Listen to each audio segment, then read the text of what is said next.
Good afternoon. I'm going to give you a brief outline of the changing face and some of the landscape secrets of Woodbury Parish. This is a rather massive subject which cannot easily be squeezed into the 30 minutes of this talk, but I will do my best to give you a general flying visit so that you can see a little of how things have changed over time and a few of the hidden secrets. This first slide is an important and historic monument to the village of Woodbury, or rather was, and the first place that any visitor to Woodbury would have seen if they arrived from the eastern direction. This clump of trees, known as the Beacon, has been a major landmark for centuries. Sadly, it is no longer a landmark and in a sorry state, as you can see here, in a photo taken from almost the same spot. This to me is a great shame. Woodbury, as I said earlier, is not just one village but a parish. It used to be the second largest parish in the county of Devon until boundary changes in the 1980s. Currently it includes within its bounds 3 villages. The main one, which is Woodbury itself, is in the centre of the picture. Here above that is the village of Woodbury Salterton, and on the left hand side is the village of Exton.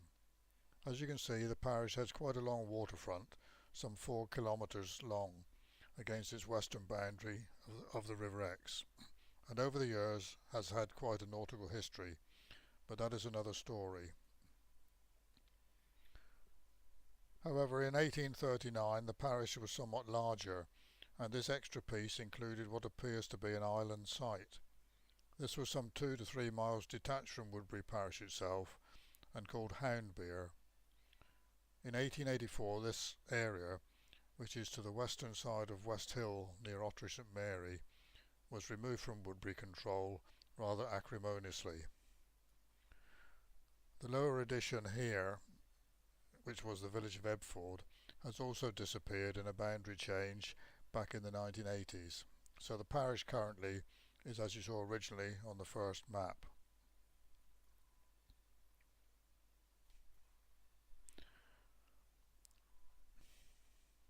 As the parish is so large, I cannot logically deal with all of it during my 30 minutes. Therefore I will keep most of my comments to the area around Woodbury village, where I have lived all my life and my predecessors have lived since 1535. As you can see here, it is a compact village surrounded by slightly sloping and good arable land, with the ridge of Woodbury Common in the background. This is the position of Woodbury Castle, which is an ancient Roman fortress on the highest point of the common. It is an earthwork construction and was originally built in a high position to be able to see the enemy coming from almost any direction.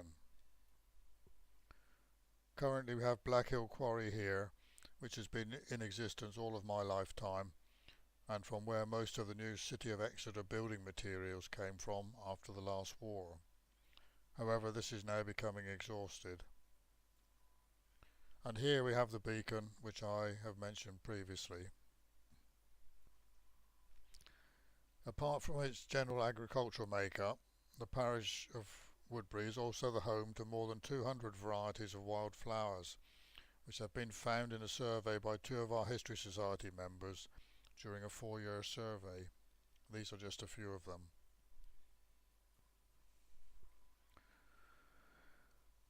This is a Woodbury tithe map of 1839. The area covered was some 7,304 acres, containing many farms but few dwellings in general. Some of you know that I have spent many hours digitising the Woodbury map, from which I have been able to glean many interesting facts. This is the cropping pattern as it was in 1839. The purple area on the right is Woodbury Common. The common in total covers some 3,000 acres, but it is divided between the surrounding villages and each has its own area. Our bit of the total is about 734 acres, although the whole area is generally known as Woodbury Common and now of course as the Pebblebed Heaths. The tithe map has thrown up some interesting facts. it has become apparent that in the period of 1839, 74% of the total area of the whole parish was owned by 7 families, or 5 if you just take the current boundary. Here you can see the makeup in different colours. The yellow is the Nuttall estate, the green is the Rolle estate land, the red at the top and down through the centre are farms belonging to the Vicar's Choral. The blue at the top right is land belonging to Thomas Putt, whose family have an apple tree named after them, and the other orange colour are farms belonging to a chap called Bryce Wakeford Lee, whose main base was at Ebford Barton. As I have been involved with the land all my life, all this is extremely interesting to me. During the course of the last year for the heat project we're involved in Woodbury, I have covered this land area again to try to see how the agricultural layout in particular has changed since the days of the tithe map. One thing that has become very noticeable is the fact that there are many fewer farms now than there were then, and I can fill them in on this map quite easily by the click of a mouse showing the cropping pattern of each and the individual sizes.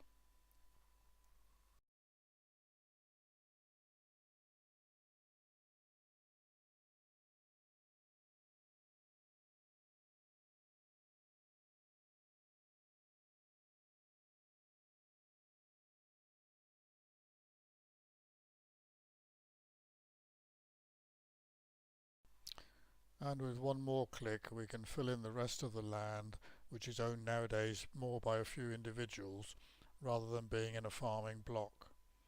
On the right we still have Woodbury Common, plus now at the bottom there is the large Black Hill Quarry area, which I mentioned earlier. The yellow area at the top is the current golf course. So we can see here on this slide that there hasn't really been over much change in the total layout of the parish from one period to the other on the agricultural front. Maybe there is now more grass than arable, whereas originally the arable outstripped the grass.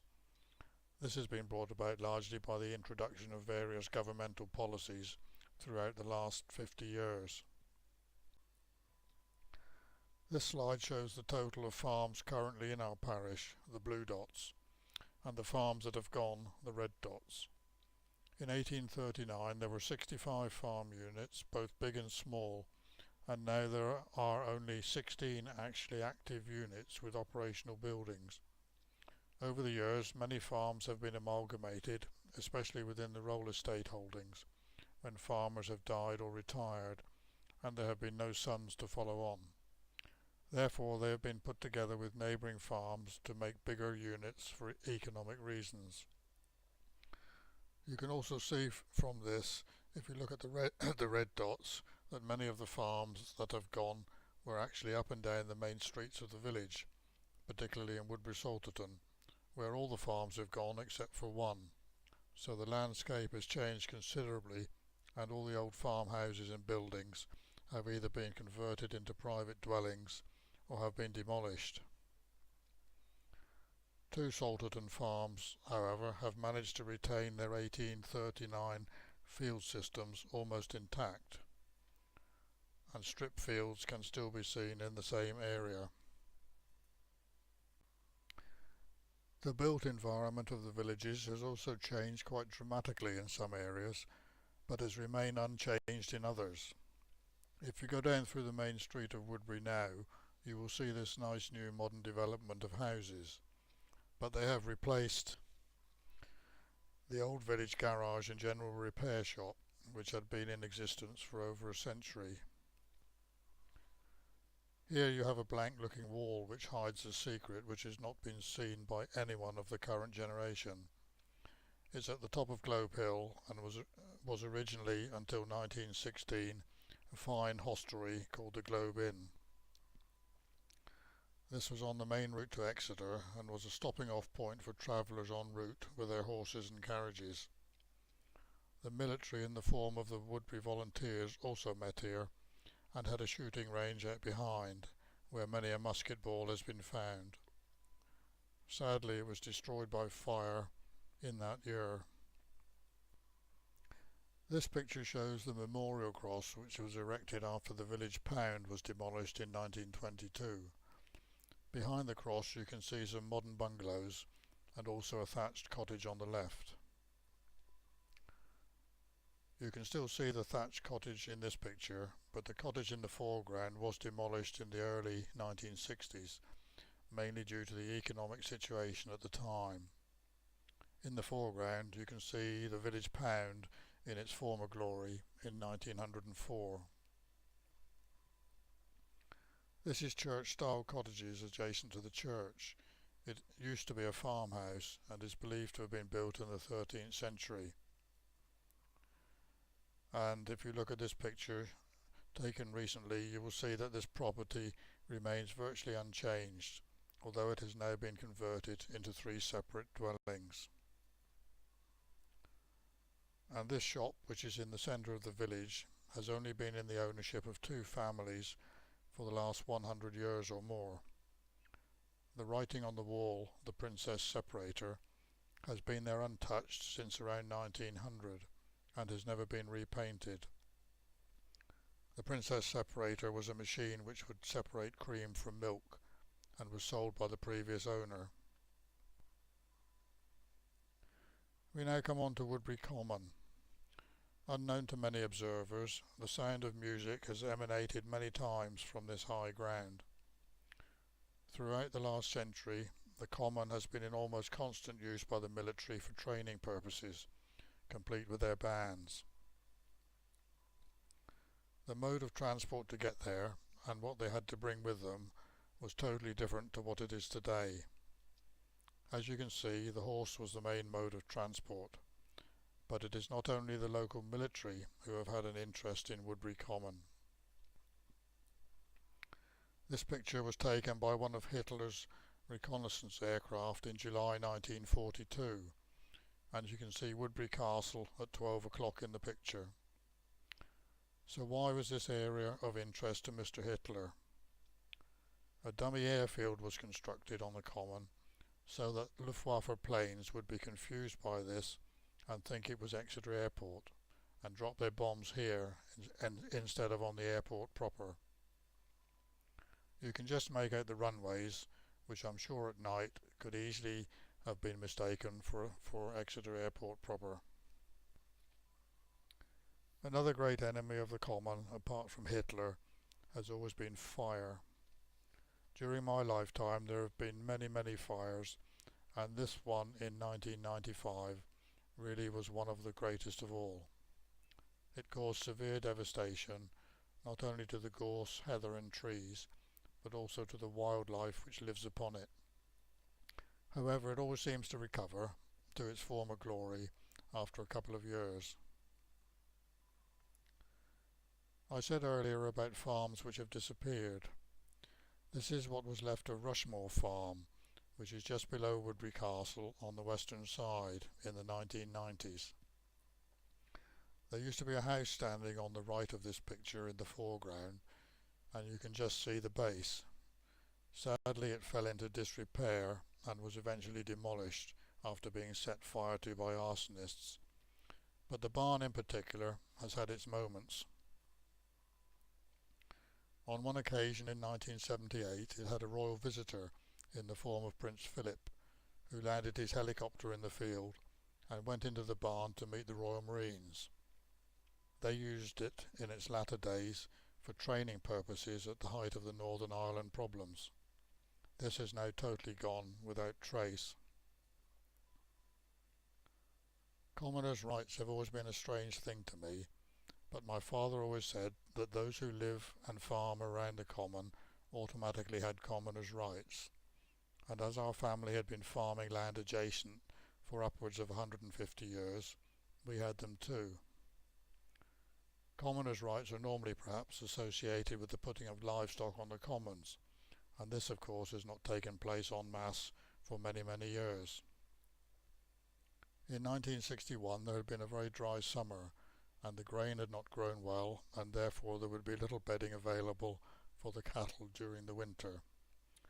So commoners' rights were exercised, and we went on to Woodbury Common, just to the southern side of Woodbury Castlewood, and cut and baled ferns and bracken to use as bedding for the cows in the winter. But now I understand that there is only one person left with such rights to be able to use the common. If we just come over the ridge of the common from the previous slide, the land then falls away towards the River Exe. In 1960 my father took over the tenancy of Rushmore Farm following the retirement of the previous tenant. The farm was some 90 acres at the time, 75 of which were what we call break land, which is identical to the growth of the common itself and extremely wet in places. However, it was in fact enclosed land. At the time there was a big push by the government to produce more food, and grants were available for the improvement of land of various types. My father obtained a grant and we set about reclaiming the 75 acres of break to bring it into productive use. Firstly, we had to burn off the undergrowth, and this got rid of most of it. This had to be done before stage 2 could take place. The whole area then had to be ploughed with a deep digger plough, which went down about 12 inches. This particular plough only had one furrow and had lain idle since the end of the last war. I brought it back to life with a bit of welding and repair and used it to plough this 75 acres. During the ploughing process we drove the equivalent distance to London in first gear on this particular tractor. One day when I was following behind the plough, I picked up a lump of soil which I thought looked interesting. When cleaned up, it turned out to be a Bronze Age axe head, which was still as sharp as the day it was dropped 3,000 years ago.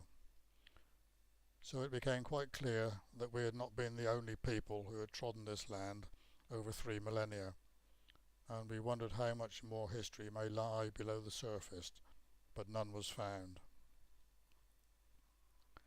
Eventually, after ploughing the land and draining it, a previously barren area was brought into very productive state, as you can see here.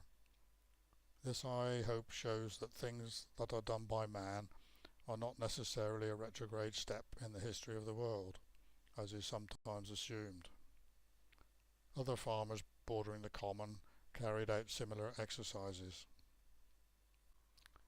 We have one particularly historic drover's path which extended from Greendale Barton in Woodbury Salterton to the common, and it came out just about at the entrance to the present day golf club beside the beacon. This is called WALKIDON'S Way. There are also several other bridleways and footpaths in various parts of the parish, which are now used more for horse riders and walkers than for commercial purposes. We now come on to apples and orchards. Today there is only one small orchard of about 3 acres in Woodbury Salterton, which can be classed as a commercial orchard. It is still in use and apples are harvested every year by the owner George Wilson. The tree in the picture is one of Tom Putt's, the landowner mentioned previously, and locally known as a Tom Pot. Despite the tree being of some age, it still bears fruit, and was originally in my garden, so I know it quite well. It is probably older than me.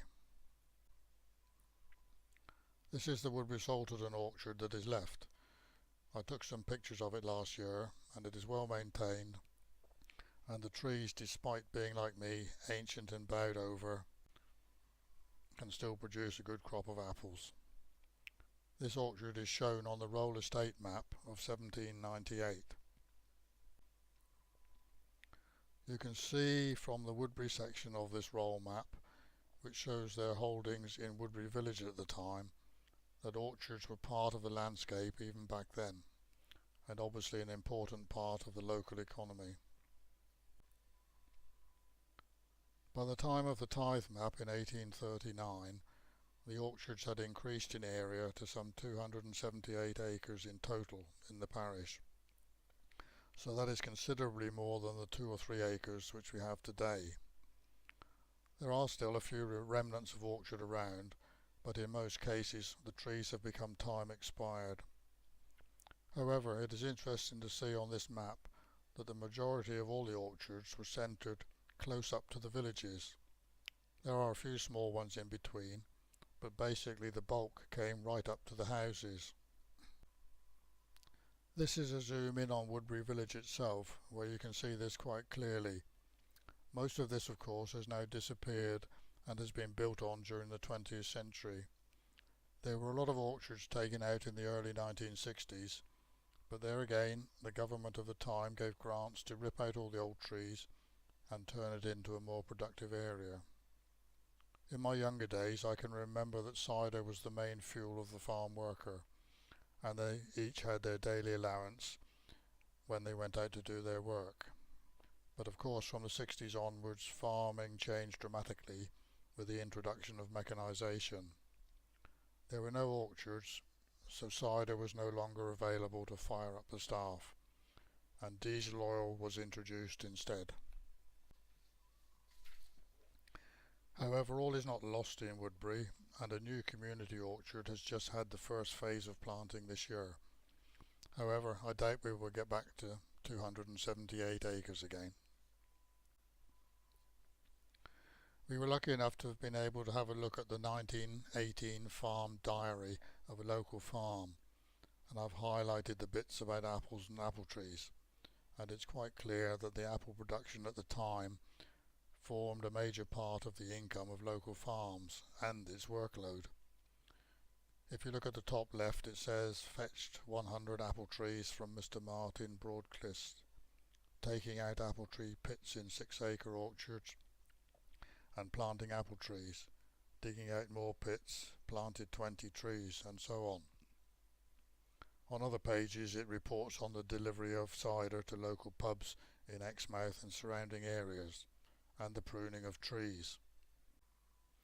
We now come on to a few of the landscape secrets. Some are apparent, some have disappeared, and some are not apparent at all unless you have done a bit of study on the subject. This is a plan of Woodbury Castle with a road going through the centre of it, and it shows Soldiers' Well. This is reputed to be where the occupants of the fortress went to get water for their various purposes. Some people have queried this fact because it required the soldiers to go outside their fortress to get their water, which could have been quite a weak point. In my younger days, when we could wander freely here and there, unlike today, Soldiers' Well used to be a nice little pool of water at the base of the common ridge. This is as it is today, unfortunately somewhat overgrown and water difficult to see. Maybe it could be restored to its former glory. However, modern inhabitants of the village would have no idea that it was there at all. A little lower down towards the village it is recorded that there was a deer park in operation near Lower MALLOCKS farm.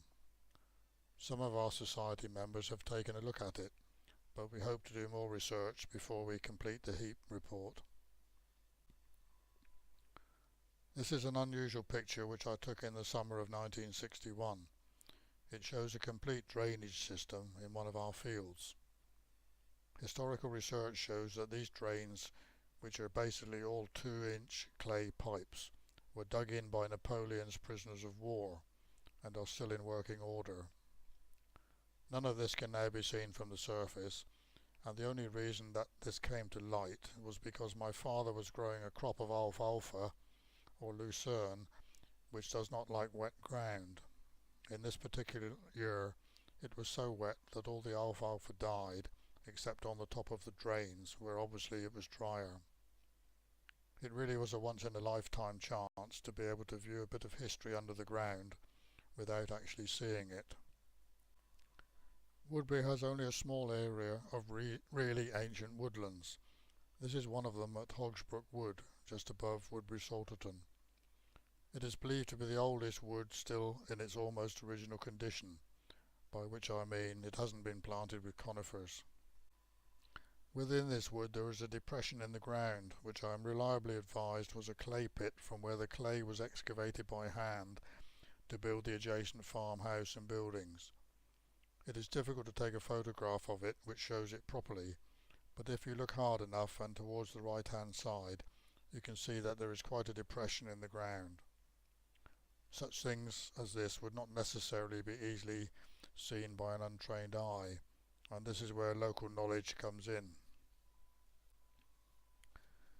This slide, I think, tells its own story, and it doesn't take too much imagination to realise that the line of trees shows what was at one time the original line of a now vanished hedgerow, just one of the many that have gone.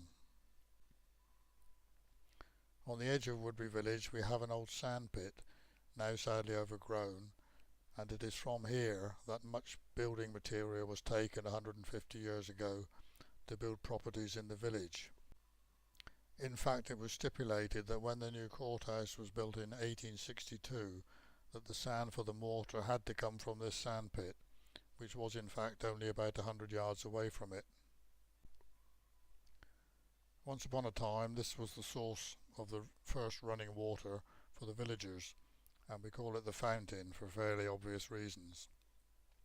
The fountain is situated at the bottom of Globe Hill, just up from the crossroads. This is where you can find it, and behind was installed a series of underground drainage pipes which collected water from the high water table in Woodbury and let it go out through the fountain. This was built by Robert Brent, a local benefactor of the time. Another hidden secret lays towards Woodbury Common in a triangle of land where one follows the road to Budleigh Salterton. There are some 90 acres of land here, and in the blue area a newly formed Woodbury Water Company wanted to build a reservoir which would pipe water to Topsham and Lympstone, but it came to a sad end when the company itself went bankrupt for a variety of reasons.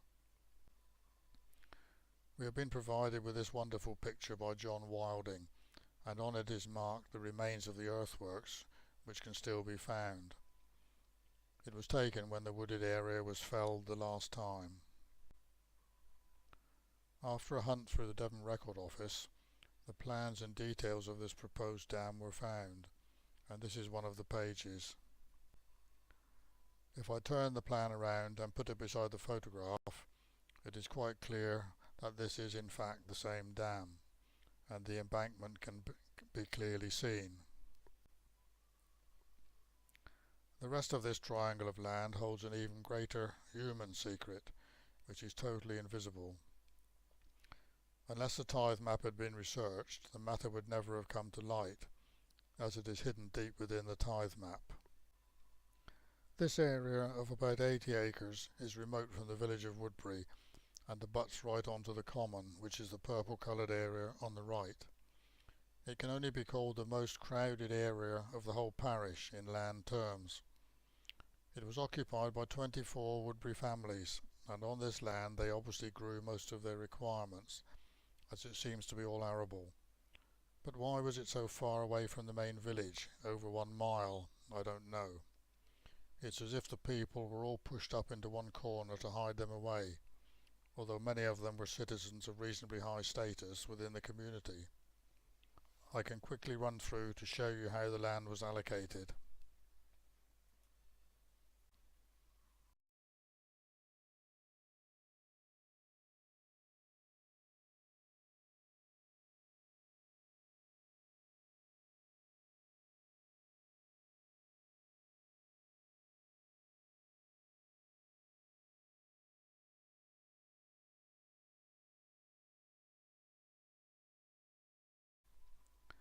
Most of them only had 1 or 2 acres on which to probably keep their horse and to produce whatever they were growing. So I will leave you with this conundrum. Why were these people in this area in such vast quantities when all the rest of the parish appears to have been divided up into larger farm units? This really is a hidden secret. Maybe the ROLLE estate records might hold some clues. You will also notice the small square areas of woodland which are on the map. These are shown on the 1798 roll map and were used as shooting covers for the gentry. As the birds flew from one to the other, those on the ground down below would take a shot at them. These covers are still there. I've tried to present to you the human side of the AONB landscape character descriptions and what we are doing in relation to the Woodbury heat process, rather than just being classified as an LCT-1A or an LCT-3B, as in the AONB handbook. But there is much more for which time does not allow. As with many things nowadays, it's easy to prepare a bunch of statistics and descriptions which may be meaningless and baffling to most people, but it's what has actually happened both above, below and more importantly to the ground and buildings in our parish which is the most interesting to me. Real people, our predecessors have done all of this, and they deserve a vote of thanks. So as the storm clouds gather over Woodbury, another century is well on its way, and I wonder what changes and interesting stories will come out of the next 100 years. Thank you.